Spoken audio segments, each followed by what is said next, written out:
정책 겉과 속을 들여다보는 정치훈 시작합니다. 오늘은 전용기 민주당 의원, 김희정 국민의힘 의원, 그리고 배종찬 인사이트K 연구소장 세 분과 분석해보겠습니다. 어서 오세요. 네, 반갑습니다. 김건희 특검이 오늘 아침 이준석 의원의 자택에 대한 압수수색에 나섰습니다. 어제 당대표에 선출되자마자 일어난 일이어서 이준석 의원은 특검이 정치적으로 오해 살 일은 안 했으면 좋겠다는 말을 했는데요. 영상으로 정리했습니다.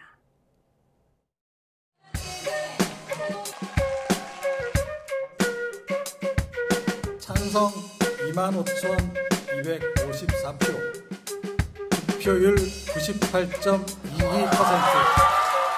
지금 윤석 대표께서 아주 안떠하는 표정입니다. 정말 안떠하는 표정. 박수 한번 주십시오.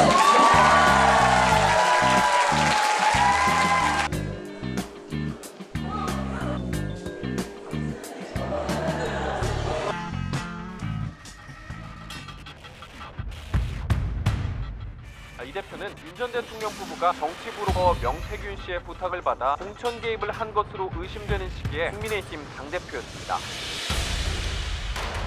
굉장히 시기가 공교롭다. 제가 현행범도 아니고 네. 그런 상황에서 이렇게 급작스럽게 진행할 필요가 있느냐. 오해 살 일을 안 했으면 좋겠다, 특검이. 그런 생각을 합니다.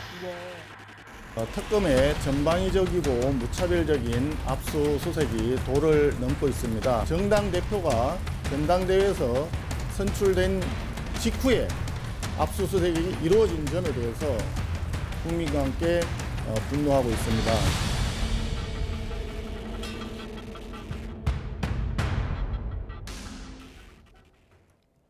네, 조금 전 들어온 속보 먼저 전해드립니다. 김건희 여사의 각종 의혹을 수사하는 민중기 특검이 김 여사의 오빠 김진우 씨를 소환했다는 속보가 지금 들어와 있습니다. 특검팀은 오늘 오후에 김 씨를 소환해서 조사하고 있는데요. 김 씨는 경기 양평군 공흥지구 개발 특혜 의혹의 중심에 있는 김 여사 일가의 가족회사죠. ESIND의 대표이사를 맡고 있습니다. 그리고 지난 25일 김 씨 장모의 자택을 압수수색하는 과정에서 특검이 김 여사가 지난 2022년 나토 순방 당시에 착용했던 반클리프 아펠 목걸이를 확보하기도 했죠. 이에 대한 자세한 소식은 들어온 대로 추가로 전해드리도록 하겠습니다. 네, 그리고 또 다른 속보가 들어와 있는데요. 네, 김건희 특검이 황순남 KB캐피털 전 대표를 소환했다는 속보도 들어와 있습니다.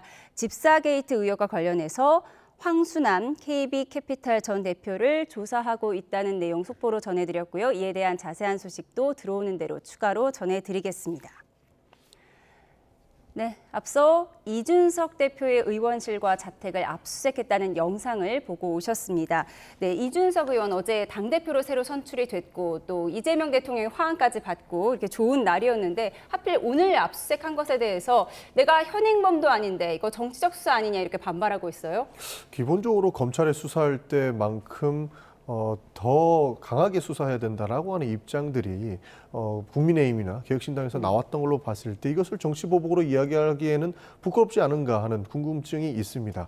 그리고 본인은 정치보복성으로 보인다라고 하면서 강력히 비판을 하고 있는데 특검에서 밝힌 것처럼 이준석 대표가 사실상 들어온 지 며칠 안 됐거든요. 미국에 갔다가 그 내용들을 특검들이 알고 있었고 귀국한 이후에 이런 압수수색을 진행했기 때문에 정치적 보복성으로 보기보다는 기존에 준비됐던 내용으로 봐야 마땅하지 않은가 하는 생각이 있습니다. 그렇기 때문에 정치 보복이다라고 이야기하기에는 그 당시에 당 대표였던 부분이 굉장히 크기 때문에 그것은 당연히 털고 가야 될 문제다. 저는 그렇게 보고 있습니다. 예, 당대표에 뽑히자마자 압수수색이 진행된 것에 대해서 국민의힘도 지원 사격에 나섰어요.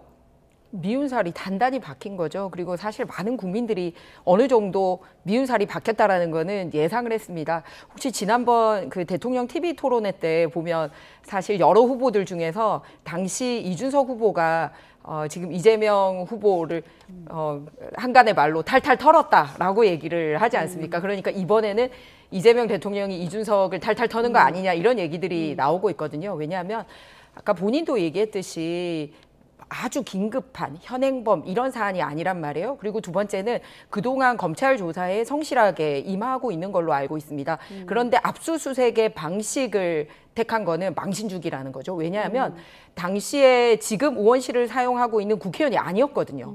그러니까 국회 회관안에는 본인의 집무실도 없고 뭐 자료가 없는 상황인데 굳이 지금 꼭 의원실을 찍어서 그런 식으로 가는 거라든지 또 새벽 시간대에 자택을 들이닥쳐서 변호사의 조력을 받기 힘든 시간을 이렇게 택한다라든지 이런 방식의 문제라든지 시기의 문제가 상당히 공교롭다고 보여진다는 거죠. 특히 지금 이달 말까지 미국 관련돼서 관세 협상이 매우 중요하다 보니까 여야 할 거 없이 미국 통인 사람들이 이제 한미 의원 연맹을 통해서 나갔다 왔거든요. 지난 주말에 다녀왔죠.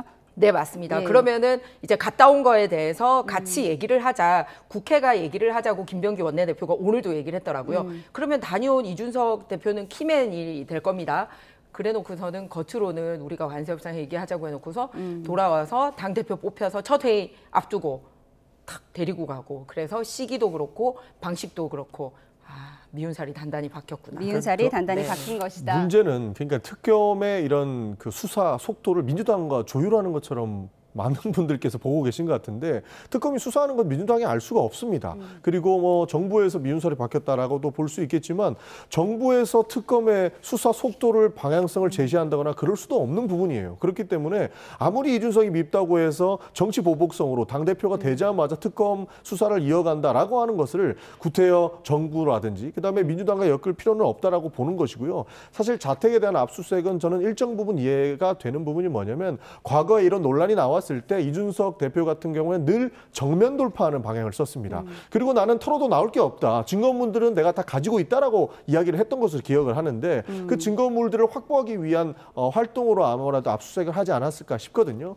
정말로 문제가 없다면 이준석 후보는 충분히 저는 클린하게 해결할 수 있다고 봅니다. 왜냐하면 지속적으로 특검 내부에서 나오는 정보들을 취합해 봤을 때 실제로 윤석열 전 대통령의 전화가 있었는데 그것은 이준석 대표한테 향한 것이 아니고 그 윤상현 그 당시에 공관위원장한테 했다는 것 아닙니까? 그런 차원에서 알았냐에 몰랐냐의 문제이기 때문에 크게 이준석 대표에 대해서 향한 수사가 넓혀질 거라고 보기는 어렵기 때문에 해당 부분을 너무 깊게 볼 필요도 없는 것이고 이것이 마치 보복성이다라고 보기에는 조금 어려움이 있다라는 말씀 드리고 싶습니다. 이건 배 소장님께 잠시 여쭤볼게요.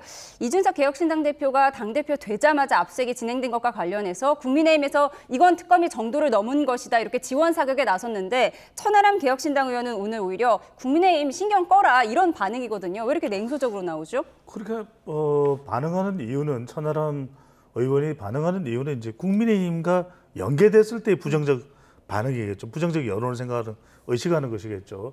여기서 중요한 것은 시기가 이제 묘한 점은 있습니다. 시기가 묘한 점이 있어요. 그러면 일주일 뒤였다면 차라리 나았을까? 한 2주쯤 뒤였다면 차라리 나았을까? 근데 그런 건 참 판단하기가 어려워요. 그래서 이제 중요한 것은 뭐냐면 이것이 일종의 정치적인 압박이냐. 지난 대선 때의 그 감정이 있으니까.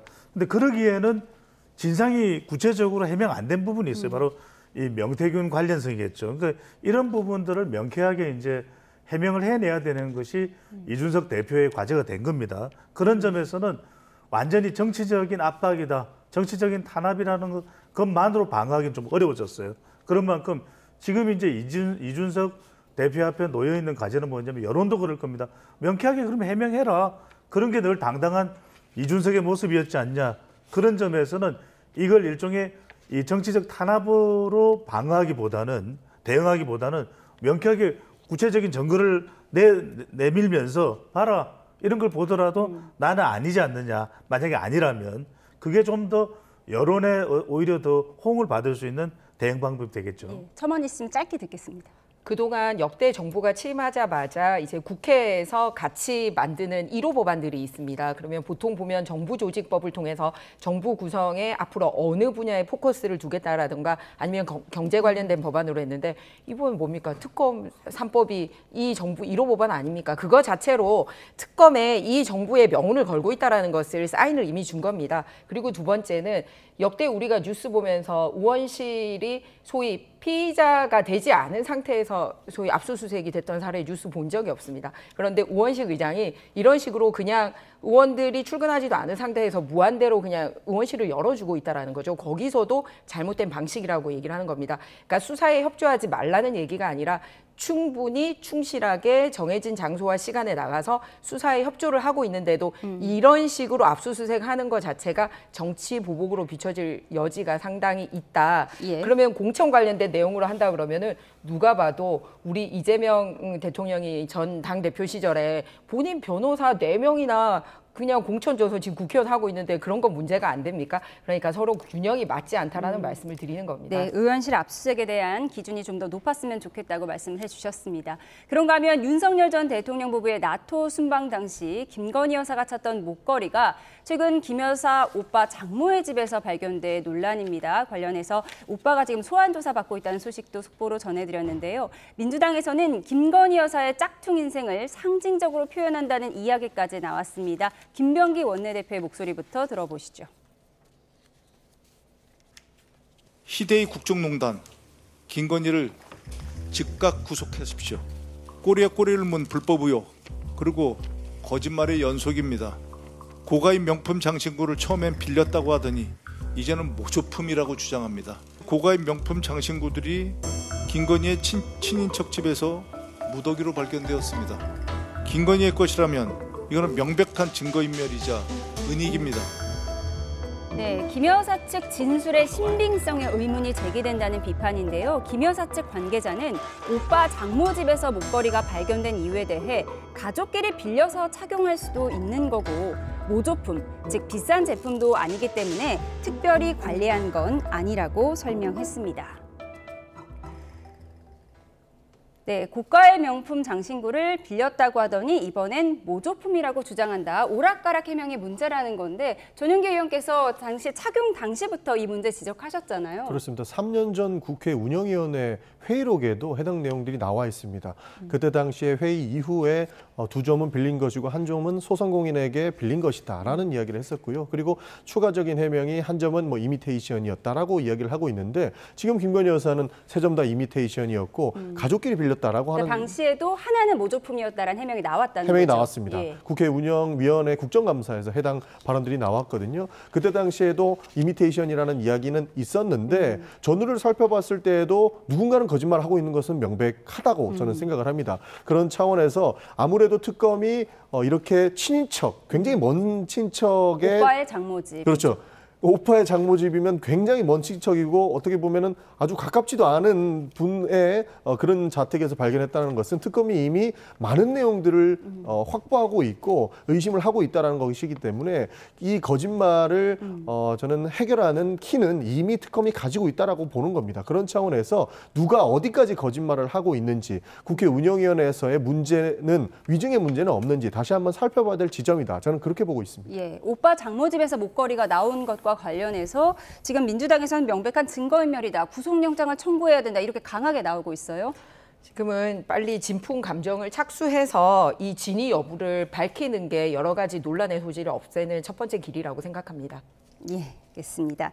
네, 다음 이야기 좀 해보겠습니다. 한편 최동석 인사혁신처장의 과거 발언이 연일 도마에 오르면서 민주당도 소가리를 하고 있는데요. 여당 내에서 공개적으로 사과를 요구하는 목소리까지 나왔습니다. 최동석 처장 관련한 영상 정리해봤습니다.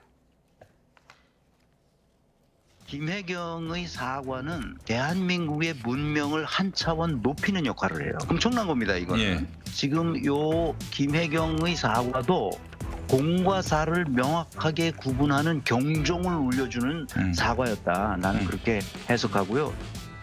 그런가 하면 이준석 개혁신당 후보 지지자들을 비하하는 발언도 했는데요. 들어보시죠.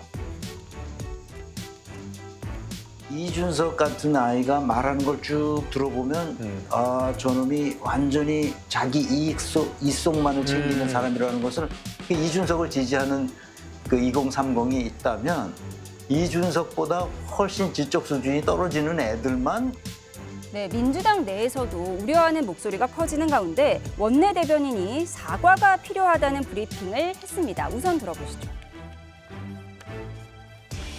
국민의 눈높이에 맞지 않는 과거 언행들의 부적절한 언행들에 대해서는 진정성 있게 사과해야 한다고 보고 있습니다. 네, 하지만 1시간 반 뒤에 당의 공식 입장이 아닌 개인적 의견이라는 긍지를 냈습니다. 오늘은 최동석 처장이 공직사회의 철밥통 이미지를 깰 인사라는 평가도 나왔는데요. 듣고 오시죠. 공직 사회가 그동안 너무 고인물이다, 너무 정체되어 있다, 경직되어 있다 이런 많은 비판들이 있지 않았습니까? 네네. 이런 부분들을 좀 혁신하고자 과감하게 민간에서 이런 전문가를 등용한 대통령의 뜻이 있거든요. 공직 사회만 너무 철밥통 이미지다 뭐 이런 부분들이 있는데 이런 부분을 깨려고 한다면 인사혁신처가 주도적으로 그런 뭐 혁신적인 안을 만들어내야 되는 게 앞으로 과제일 거라고. 네, 최근 유명 인사가 되어버린 최동석 인사혁신처장, 이 과거 발언 논란과 관련해서 민주당 백승하 원내대변인이 처음엔 최 처장의 사과가 필요하다고 했는데 곧이어서 당 공식 입장이 아닌 개인적 의견이다 이런 공지를 이례적으로 냈습니다. 소장님, 이 민주당의 복잡한 그렇죠. 속내를 대변하는 거 아닐까요? 좀 아주 복잡할 거예요. 그러니까 발언으로만 놓고 보면은 이진숙 전 후보자 또는 강선우 전 후보자보다 더 심각할 겁니다. 왜 심각하냐면 민주당 내부 인사들에서 매우 비판적인 발언을 냈거든요. 그러니까 이게 분명하게 이 지향하는 발언의 내용이 분명합니다. 그러니까 이재명 대통령에 대해서는 제일 강도 높은 이 긍정적인 옹호의 하늘이 내린 사람이라고 발언을 했죠. 하는 것이고요. 자, 그것까지는 말씀을 안 드릴게요. 그 다음에 이제 박원순 전 시장에 대해서도 매우 긍정적으로, 또 추미애 의원에 대해서 매우 긍정적으로인데, 나머지는 문재인 전 대통령을 비롯해서 심지어는 강훈식 비서실장 또는 우상호 정무수석에 대해서도 매우 비판적입니다. 제가 전용기 의원에 대해서는 관련 발언이 있나 보다 없어요. 근데 이게 민주당으로서는 매우 고심스러운 것은 이러면 또 이 인사청문회가 없거든요. 근데 최동석 인사혁신처장까지 내리게 되면 이건 또 일파만파일 거예요. 그러니까 이제 내부 정리는 이건 아니야. 좀 상당히 이 여론이 좀 고통스럽더라도 가야 되는 게 맞는 것 같다. 이렇게 판단을 한 것 같고, 또 하나는 이번 주가 슈퍼위크라서 또 상호간세도 있거든요. 그러니까 이게 연타석으로 이렇게 최동석 인사혁신처장까지 조치를 취하고 상호간세도 두근두근한 상태로 가면 이건 국정 운영에 부담이 됩니다. 그래서 저는 분명히 여론은 상당히 안 좋아요.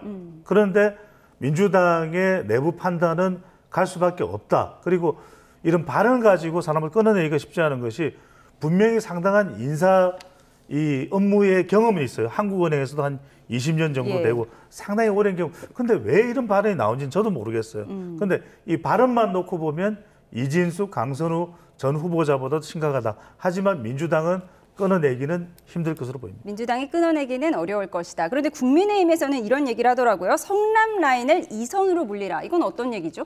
왜냐하면 검증에 대해서 시스템이 없다고 생각을 하고 있습니다. 왜냐하면 지금까지 어떤 인사 기준에 맞춰서 적격자를 판단을 했는지 또는 부적격 기준은 뭔지, 그리고 다시 인사 재송부할 때 무슨 기준으로 재송부하는지 역대 정부는 다 발표를 한 적이 있는데 이번 정부는 발표를 한 적이 없습니다. 그리고 강선우 후보가 그만두는 과정에 있어서도 끝까지 버티다가 총무비서관, 소위 성남 라인의 핵심으로 지금 언급이 되고 있는데요.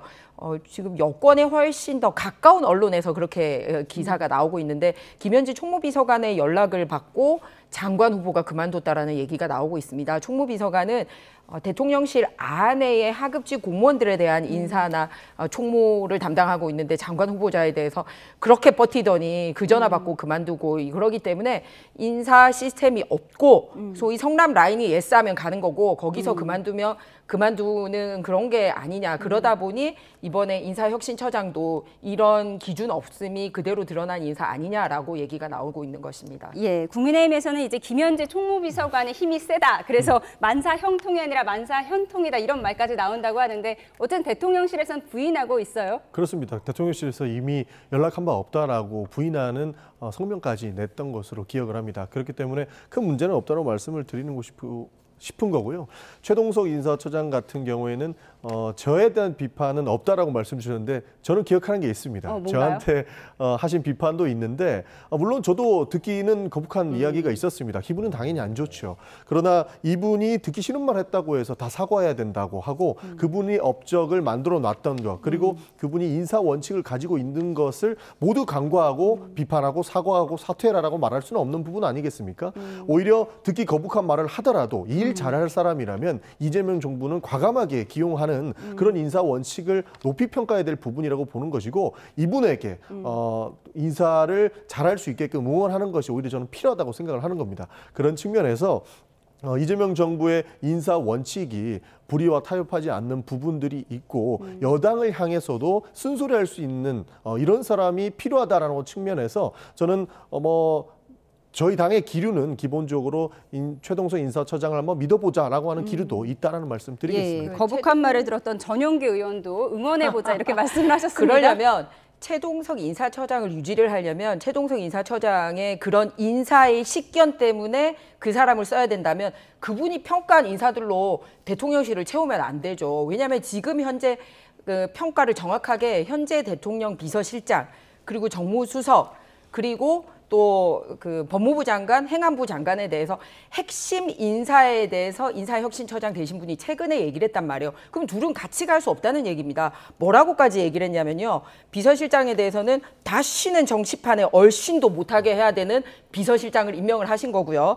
그리고 이런 애들 때문에 민주당 다 말아먹고 있는 정무수석을 임명을 한 거고요. 그리고 무능한 아이를 행안부 장관으로 임명을 한 거고요. 그리고 가장 큰 민주당의 문제거리가 되고 있는 정성호 법무부 장관을 임명한 꼴이 됩니다. 그렇기 때문에 그 사람의 전문성을 인정한다라고 얘기를 하면 왜 이런 평가를 받은 사람들로 내각을 채우고 대통령실을 채웁니까? 여기에 덧붙여서 뭐라고까지 얘기했냐면 무능한 사람들은 무능한 사람들끼리 그 같이 다닌다고 하면서 문재인 대통령하고 조국 장관을 비유를 했거든요. 그럼 본인들도 끼리끼리 다니고 있다 이 얘기잖아요. 그러면은 끼리끼리가 안 되려면 한쪽은 그만둬야 되는 겁니다. 그러면 제가 방금 얘기했듯이 비서실장, 정무수석, 행안부 장관, 법무부 장관을 내치고 인사혁신처장을 선택하든지 인사혁신처장이 물러나든지 양당 간에 그렇게 돼야 된다는 얘기입니다. 이렇게 그러니까 되면. 문제는 저는 세상을 좀 단편적으로 보지 않았으면 좋겠습니다. 그러니까 쉽게 얘기해서 코드가 맞는 사람들끼리 일을 시켜야 일 처리가 되지 안 맞는 사람들 시켜놓으면 일 안 된다는 것 아니겠습니까? 그런데 그 코드 인사들이 지금까지 굉장한 문제를 만들어냈었습니다. 윤석열 정부가 코드가 맞는 사람들만 기용했는지 모르겠는데 윤석열 전 대통령이 잘못 판단한 것을 그 누구도 쓴소리하지 않았습니다. 그렇게 해서 결론이 어떻게 났습니까? 결국에는 파면 결정이 나고 불법 계엄을 일삼는 내란범으로 재판을 받고 있는 사람이 돼버렸습니다. 그렇기 때문에 쓴소리할 수 있는 사람이 바로잡아줄 수 있는 그 인사 시스템은 지금까지 우리 역사가 보여왔던 나쁜 점을 바로잡는 측면에서 해볼만한 인사 아닌가 하는 말씀을 드리는 거예요. 정치에 대해서 일반 정책에 대해서 얘기를 한 게 아니라 바로 그 인사에 대해서 평가를 했다는 거고요.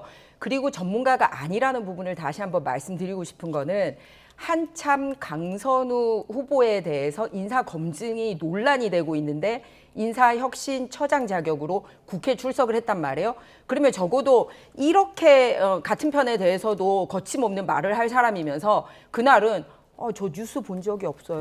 저 집에 TV가 없고요. 이런 식으로 본인이 직면해야 되는 인사에 대해서 정면으로 그냥 눈 감고 귀 닫고 입 닫는 모양새를 취했단 말이에요. 그렇기 때문에 인사 전문가가 아니라는 말씀을 드리는 거고 인사혁신처라는 거는 공무원 채용이라든지 성과라든지 보수라든지 복무 전체를 다뤄야 됩니다. 근데 이런 식으로 가볍기가 그지없는 사람이 이 전체 공무원에 대한 인사 복무 관리 감독이 되겠느냐. 그래서 굳이 이 사람을 놓고 공무원 인사 전체를 흔들 필요가 있냐라는 걱정이 앞선다는 알겠습니다. 말씀입니다. 일파만파 번지고 있는 최동석. 네, 아주 짧게 말씀드리면 분명히 아까도 말씀드렸듯이 논란은 되고 있다. 근데 이게 이제 지금 대통령 지지율에도 부분적 영향을 주는 것 같아요. 근데 제가 말씀드린 부분은 뭐냐면 인사청문회가 없는 인사혁신처장이죠. 그죠? 그러다 보니까 이제 대통령으로서는 안고 가겠다라는 입장을 분명히 한 것 같습니다. 그러니까 이 부분은 이제 앞으로도 대통령 국정 운영이 어떤 식으로든 반영이 되겠죠. 긍이든 부정이든. 예, 대통령 지지율에는 또 어떤 영향을 줄지 지켜보겠습니다. 그런가 하면 여야가 다음 달 각각 새 당대표를 선출하죠. 민주당 정청래, 박찬대 두 후보의 지지층을 향한 선명성 경쟁이 치열한데요. 어제 있었던 2차 TV토론 맞대결 영상으로 모아봤습니다. 이재명 정부 1기 내각 인선을 평가하자면 100점 만점에 몇 점을 주실지. 이재명 대통령의 인사 철학과 용인술의 실용적 통합적 인사가 반영된 것 아닌가 이런 생각이 들어서 사실 높은 점수를 드리고 싶습니다. 그런데 문제는 지금은 우리가 점수를 매길 때가 아니지 않는가. 성과를 보고서 점수를 드려야 되지 않을까 이렇게 생각이 됩니다. 90점 이상 99점까지 점수를 주고 싶습니다. 100점 만점에? 왜 그러냐면요. 실사구시형 내각이었다. 그리고 송민영 장관 유임을 시켰듯이 과거에 무엇을 했든 현재 앞으로 잘할 장관이라면 과감하게 발탁한다라는 거였고요. 안규백 민간인 출신 국방부 장관을 임명을 했고요. 그리고 한반도 평화 통일 정책이라면 둘째가라면 서로 할 정동영 통일부 장관을 다시 두 번째 임명을 했습니다. 이런 걸로 보아서 굉장히 잘한 인사라고 생각하고 권오을 보훈부 장관도 매우 잘한 인사라고 생각합니다. 카운터 파트너로 나와 가장 호흡이 잘 맞는 사람은? 없다. 저랑 맞는 당대표는 없을 것 같습니다. 왜냐하면 저는 협치보다 내란 척결이 우선이다. 결론부터 말씀드리면 저도 지금까지 출마했던 그 후보들 중에는 협치의 대상자는 없는 것 같습니다. 네, 박찬대, 정청래 의원 모두 나와의 국민의힘 카운터파트는 없다, 나와 대적할 당대표가 없다라고 했는데요. 기본적으로 지금 윤석열 전 대통령이 재판을 받고 있지 않습니까? 그리고 그 내란의 주요 임무를 종사했다고 재판을 받을 분들이 많이 남아 있습니다.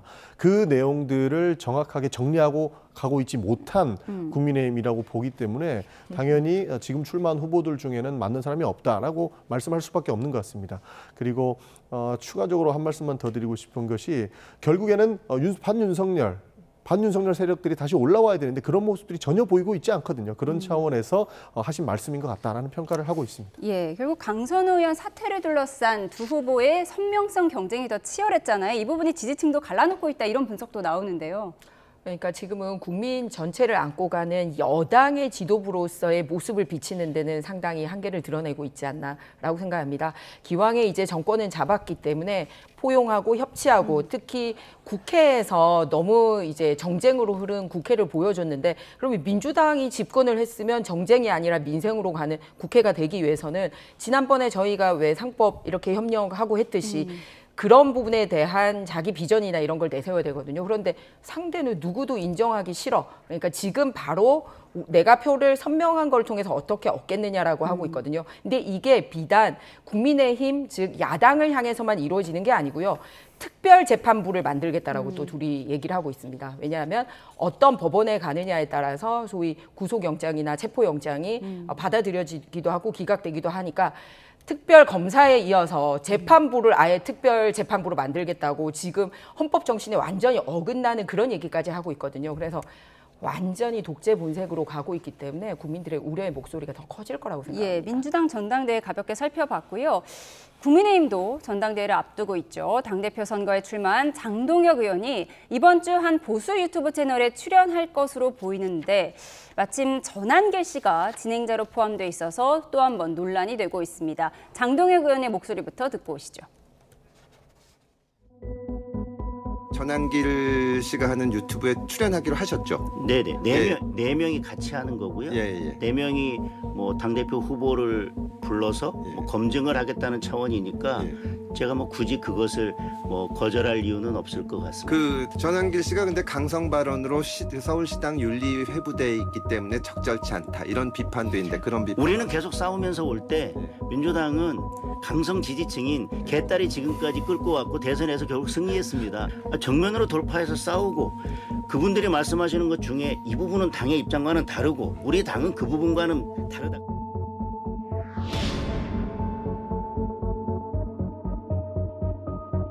우리 당은 입당하는 사람을 특별한 문제가 없으면 일단 받아들여야 되고 문호를 개방하자 이렇게 하죠.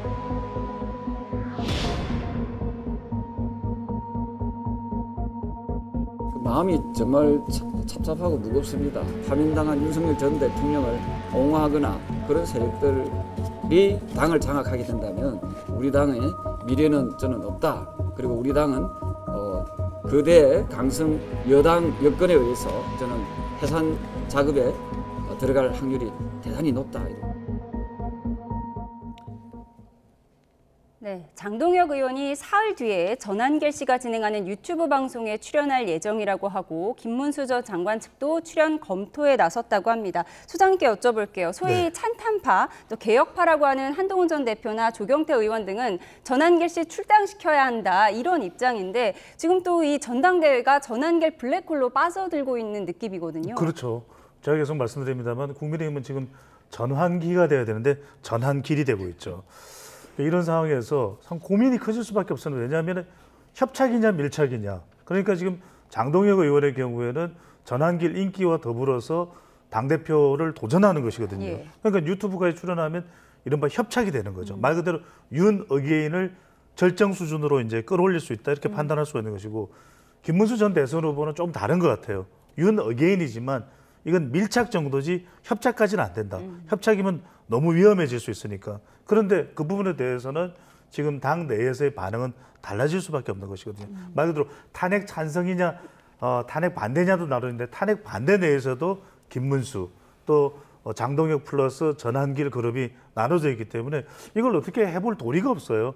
그리고 이걸 지켜보는 옆에 이제 김희정 의원도 계시네요. 그러면 이 전당대회가 끝났을 때 과연 그동안의 문제들은 수습이 될지 이런 부분도 해결이 안 되고 있기 때문에 고민은 더해지고 있다. 근데 실제로 전한길 씨 영향력이 그렇게 크지 않을 수도 있다는 분석도 나오거든요. 그렇죠. 그건 이제 뭐 태풍의 눈인지 정말 태풍인지는 열어봐야 되겠지만 그럼에도 불구하고 지금 여러 가지 방송의 소재로 된다라는 것은 그만큼 영향을 미치고 있는 것이죠. 제가 봤을 때는 그러니까 전한길 씨가 문제가 아닙니다. 다시 윤석열이냐. 윤 어게인이라는 구호가 지금 국민의힘 전당대회에 튀어나오고 있는 겁니다. 그러다 보니 국민적인 저항에 부딪힐 수밖에 없는 것이고 민주당 전당대회도 선명성 경쟁을 하고자 하는 게 아니고 반대편에서 윤석열을 다시 소환하고 있기 때문에 그 부분을 명확하게 하고자 함을 이해할 수밖에 없는 것이죠. 그렇기 때문에 이렇게 윤 어게인이라고 하는 부분들이 국민의힘을 결국에 망칠 것이다라고 하는 평가가 민주당 내부나 그리고 외부에서도 나올 수밖에 없는 상황이다. 저는 그렇게 평가합니다. 지금 윤 대통령은 당적도 없을 뿐더러 우리 당내에는 윤 어게인 같은 얘기를 공식적으로 하는 사람은 단 한 명도 없다는 말씀 다시 한번 확인시켜드리겠습니다. 네, 양당의 전당대회까지 분석해봤습니다. 지금까지 전용기 민주당 의원, 김희정 국민의힘 의원, 배종찬 인사이트K 연구소장과 함께했습니다. 고맙습니다. 감사합니다.